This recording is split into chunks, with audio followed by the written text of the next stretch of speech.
Halo semuanya, kembali lagi bersama saya Andri dalam materi dasar pemrograman sebagai acuan perkuliahan untuk rekan-rekan mahasiswa-mahasiswi Universitas Bina Sarana Informatika. Bagi rekan-rekan semua yang ingin berkomunikasi dengan saya bisa menghubungi saya melalui Facebook Akademi Belajar ataupun Instagram akademi.belajar ataupun Twitter akademi_belajar. Dan juga materi-materi yang saya bahas akan saya upload juga dalam bentuk file ke akademi-belajar.blogspot.com. Baiklah, pada kesempatan kali ini saya akan membahas mengenai tipe data dan variabel. Jadi dua hal ini akan kita bahas pada video kali ini. Kita langsung saja. Yang pertama yang akan saya bahas adalah variabel. Apa itu variabel? Variabel ini biasanya adalah variabel ini digunakan sebagai penanda atau sebagai panggilan, ya. Misalkan kita punya data ada jeruk, ada apel, ada mangga. Nah, kira-kira dia dipanggilnya apa? Pasti kita akan buat pengelompokan itu sebagai nama buah. Misalkan ada namanya paracetamol, vitamin C, OBH kombi, puyer. Nah, biasanya kita akan kasih nama kira-kira apa? Obat. Nah, itu adalah variabel. Jadi variabel itu sebagai penamaan. Contoh di sini saya buat ada nama, ya. Ada kota. Oke, di sini ada isian Andri, Jakarta, ya. Begitupun ini penggunaan petik 1 atau petik 2 sudah pernah saya bahas ya di pertemuan sebelumnya. Lalu saya tinggal tampilkan dengan tulisan nama saya adalah print saya berasal dari kota mana. Maka nanti akan ditampilkan nama saya adalah Andri, saya berasal dari Jakarta. Ya. Nah, biasanya nanti variabel ini akan berhubungan dengan perintah input. Perintah input itu adalah masukan. Kalau print di sini sebagai outputan, keluarannya atau data yang akan ditampilkan. Nah, berikutnya kita masuk ke tipe data. Jadi tadi penamaan variabelnya, sekarang berkenaan dengan tipe data. Nah, kalau tipe data ini apa? Tipe data ini adalah berkenaan dengan datanya. Apakah datanya itu bernilai string? Apakah datanya itu bernilai integer? Apakah datanya itu bernilai bilangan desimal? Ya, ataukah perbandingan boolean? Ya.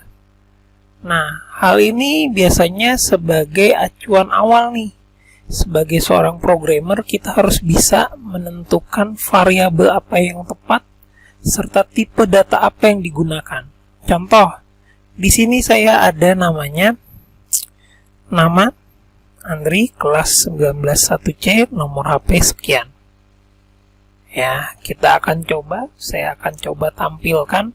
Pada video kali ini saya akan menggunakan yang namanya Python bawaan, ya, IDLE Python yang ada di program Python-nya. Untuk yang namanya Python ada idle, ada yang Python aja. Nah, kita pakai yang idle-nya supaya bisa di save filenya. Kalau yang Python saja itu bentuknya nanti seperti command prompt. Oke, saya akan buka filenya. Kebetulan sudah saya tuliskan perintahnya. Saya simpan di folder saya DP dasar pemrograman, ada di pertemuan 2. Tadi kalau berkenaan dengan variabel sudah kita lihat bentuknya, ya. Tidak terlalu rumit. Kita berikutnya ke tipe data. Akan saya buka. Nah, contohnya seperti ini. Kalau kita tentukan berdasarkan tampilan yang ada di sini, ya, nama ya Andri, kelas 121C, nomor telepon seperti ini. Kita belum bisa memastikan tipe data apakah ini.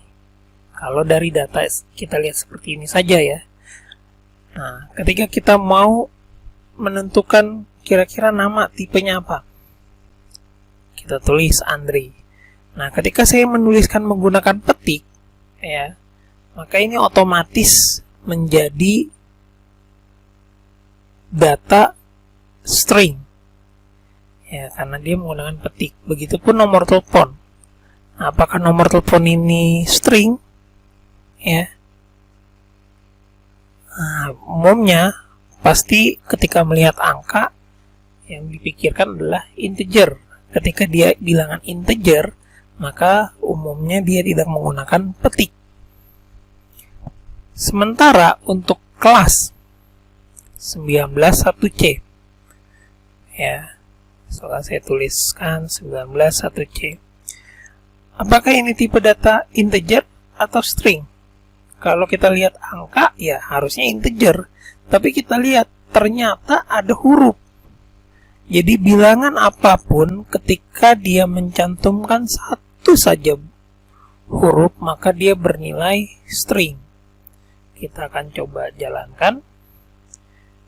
Ya, save. Ditampilkan. Ada kesalahan. Apa salahnya? Ya, ternyata yang diblok adalah yang nomor telepon. Kenapa nomor telepon diblok? Karena tadi kita menganggap ini sebagai integer karena angka semua ya. Nah, ada satu hal yang perlu rekan-rekan pahami, bahwa yang namanya angka atau bilangan integer di komputer itu tidak ada yang diawali dengan 0. Pasti rekan-rekan pernah belajar yang namanya Microsoft Excel. Coba saja rekan-rekan ketikkan kosong di depan. Pasti kosongnya akan hilang kalau dia bernilai angka.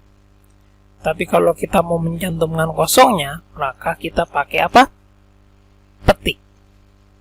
Seperti itu. Jadi kalau seandainya saya mau mencantumkan nolnya, maka saya pakainya petik. Ketika saya jalankan,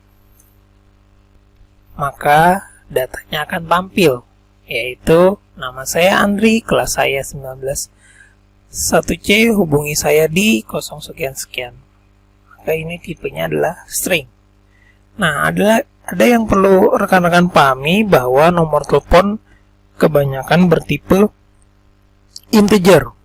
Hal ini bisa ditandai dari ketika rekan-rekan mengisi data di website ya, entah itu sosial media atau apapun yang meminta nomor telepon, pasti penginputannya adalah angka, dan di depannya format 0 itu diganti dengan plus 62 kalau untuk Indonesia. Maka sama, ketika rekan-rekan menuliskannya, misalkan dia angka, berarti bukan kosong tapi 62. Ya. Ketika kita jalankan, maka datanya ditampilkan.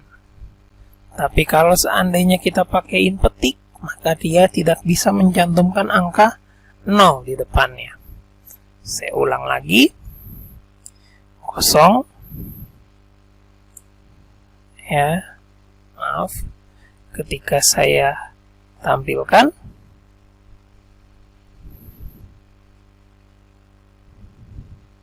maka dia invalid karena ada kosongnya di depan. Kalau nolnya saya hapus,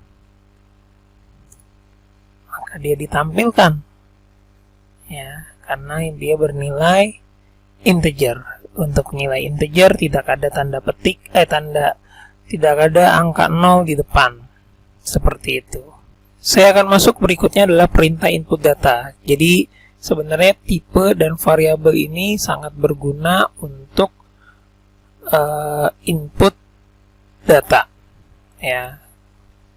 Saya sudah ada filenya, saya akan buka.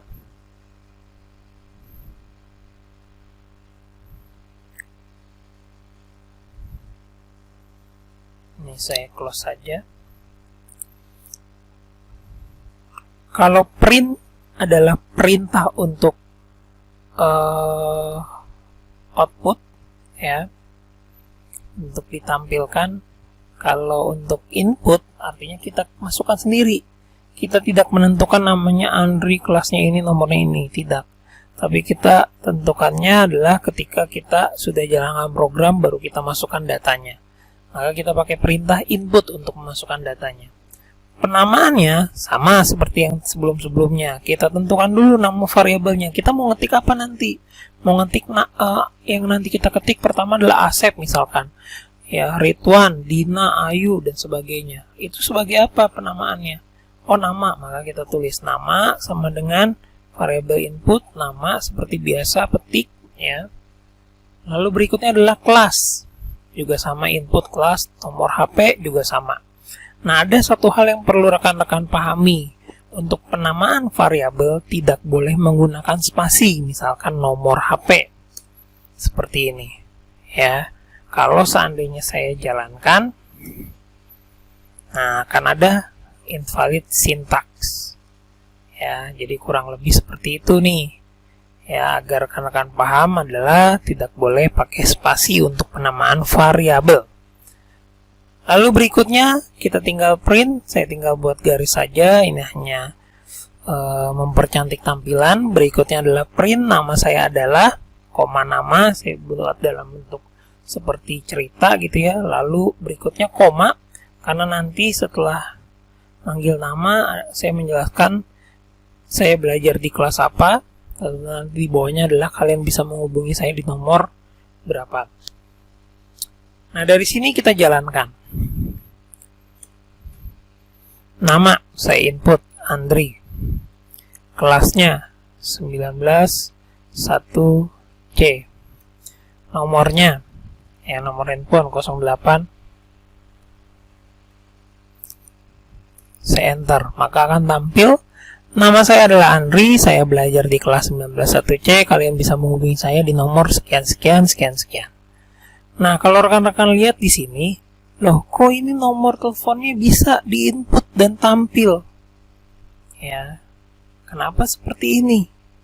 Ini karena nomor handphone kita inputnya 08 sekian atau 08 sekian ini bisa tampil karena perintah input di program manapun ya itu defaultnya adalah bilangan string.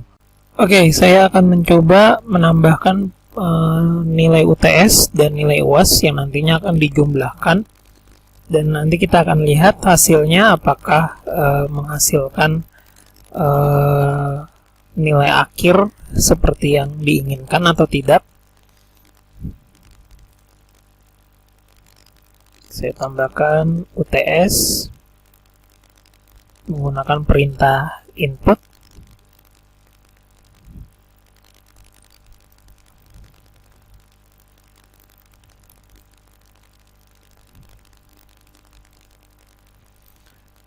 Lalu berikutnya UAS, input nilai UAS.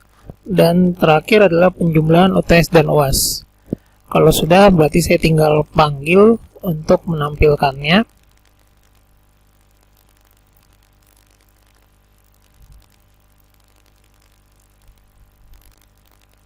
Saya akan panggil di sini nanti print nilai UTS saya, nilai UAS saya, nilai total saya adalah berapanya. Nah, seperti ini, saya sudah menambahkan print nilai UTS, print nilai UAS, dan print total nilai saya. Kalau sudah saya jalankan, tinggal tekan F5.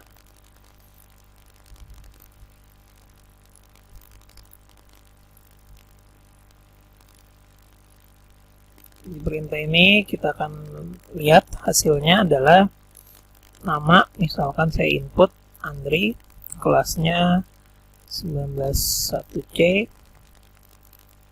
nomor handphone, lalu nilai UTS-nya 80, nilai UAS-nya 90. Harusnya kalau nanti ini benar, penjumlahannya adalah nilainya 170. Kita lihat, ternyata tampilannya dia menampilkan total nilai saya adalah 80-90. Nah, kenapa seperti ini? Ini seperti yang tadi saya bahas, bahwa perintah input defaultnya itu adalah bernilai string. Nah, kalau string dijumlahkan itu nanti hasilnya adalah penggabungan, bukan menjumlahkan. Misalkan kayak di sini 80 dan 90 ini bernilai string, maka digabungkan jadinya. Saya kasih contoh yang mungkin lebih relevan lagi.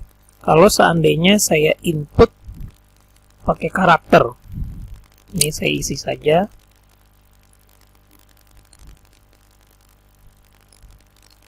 Nah, misalnya di sini A, sini B. Karena ini bilangan string, hasilnya pasti AB.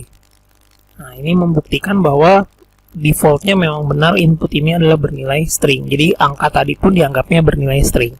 Nah, bagaimana supaya dia tidak bernilai string atau menjadi integer? Maka kita butuh yang namanya convert tipe datanya. Ya, tipe datanya karena di sini defaultnya adalah string, maka kita rubah menjadi integer. Gimana cara merubahnya? Cara merubahnya bisa kita lakukan di sini. Kita tinggal tambahkan in, buka kurung, tutup kurung. Yang ini juga in. Ya, artinya nilai UTS yang tadinya string dirubah menjadi integer, UAS juga sama. Kalau sudah tinggal kita jalankan, kita akan lihat hasilnya.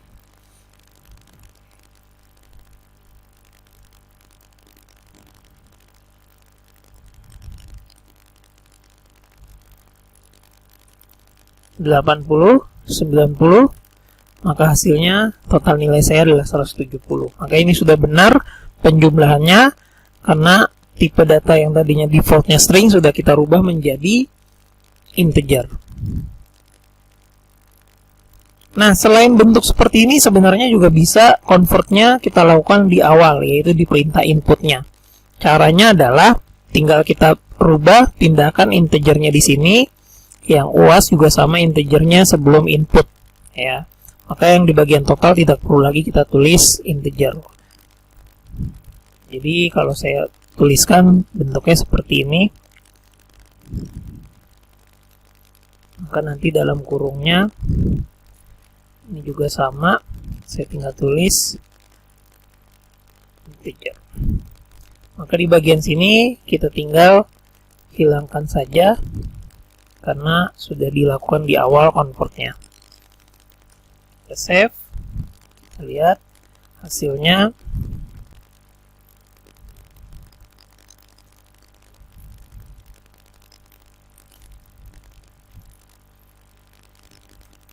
Nah, maka tampil sama seperti tadi. Baik, itu dia materi berkenaan dengan tipe dan variabel.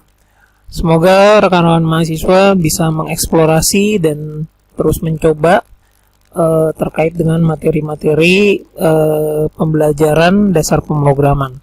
Apabila ada yang ingin didiskusikan, bisa menghubungi saya sekali lagi melalui Facebook page Akademi Belajar, Instagram Akademi Belajar, maupun Twitter Akademi Belajar. Oke, demikian. Terima kasih. Sampai ketemu lagi di video-video yang lainnya.